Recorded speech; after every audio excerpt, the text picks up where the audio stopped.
வணக்கம். என்னென்னு சொன்னால், நான் பழைய ஆட்களோட கதைச்ச வரைக்கும் நீங்கள் இப்போ இமிக்ரேஷன் விசாவுக்கு வந்து கமிஷனில் போடுவீங்க தானே. அப்படி போகிற டைம் உங்களுக்கு ஒரு வக்கீல் தேவை. ஸோ ஒரு குறிப்பிட்ட வக்கீல்ன்ற பெயர்கள் இருக்குது. ஸோ அந்த வக்கீலை தான் ப்ரிஃபரன்ஸ் பண்ணி நீங்கள் கேஸ் இடங்களில் உங்களுக்கு சொல்லுவீங்க.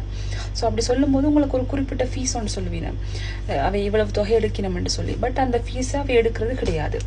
ஸோ எப்படி பார்த்தாலுமே ஒரு லோயர்ன்ற ஃபீஸ் வந்து ஒரு குறிப்பிட்ட தொகையாக தான் இருக்கும். அதற்கு பிறகு அவை உங்களுக்கு சொல்கிற சார்ஜ் எல்லாமே அது அந்த நபரை போய் தான் சேரும். ஸோ உங்களோட லோயருக்கு அந்த காசு போய் சேராது. அவருக்கு ஒரு பாதி தொகை தான் போகும். அதே மாதிரி நிறைய பேருக்கு லோயர் காசே கொடுத்துருக்க மாட்டேன்.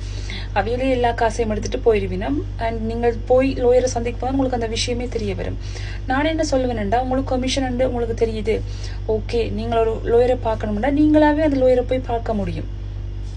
அண்ட் அவைய அந்த குறிப்பிட்ட லோயர்ஸ் வந்து அவைய தமிழ் பீப்புள் நிறைய பேரை பார்த்த நாடி அவைக்கு தமிழ் டிரான்ஸ்லேஷன் பண்ணுற ஆட்களையும் தெரியும். உங்களுக்கு எதுவும் பிரச்சனைனா கூட அவை இதை கேட்டு தெரிஞ்சு கொள்வீங்க. ஸோ என்றைக்குமே நீங்களா அந்த விஷயத்தை போய் தேடி செய்கிறது நல்ல. அடுத்தவர்கள் மூலம் ரெக்கமெண்டேஷனில் போகிறதுக்கு பதிலாக இப்போ சொல்லுவீங்க தான், நாங்கள் போனால் தான் அந்த லோயர் வந்து உங்களுக்கு உங்களோட கேஸ் எடுப்பினம், எங்கள் மூலம் தான் நீங்கள் போக முடியும், அவையில் நீங்களா போய் சந்திக்க முடியாதுன்னு.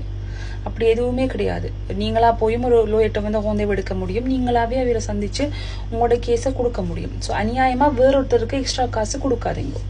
ஓகே, அதுல கொஞ்சம் கவனமா இருக்க பாருங்க மக்களே. நன்றி.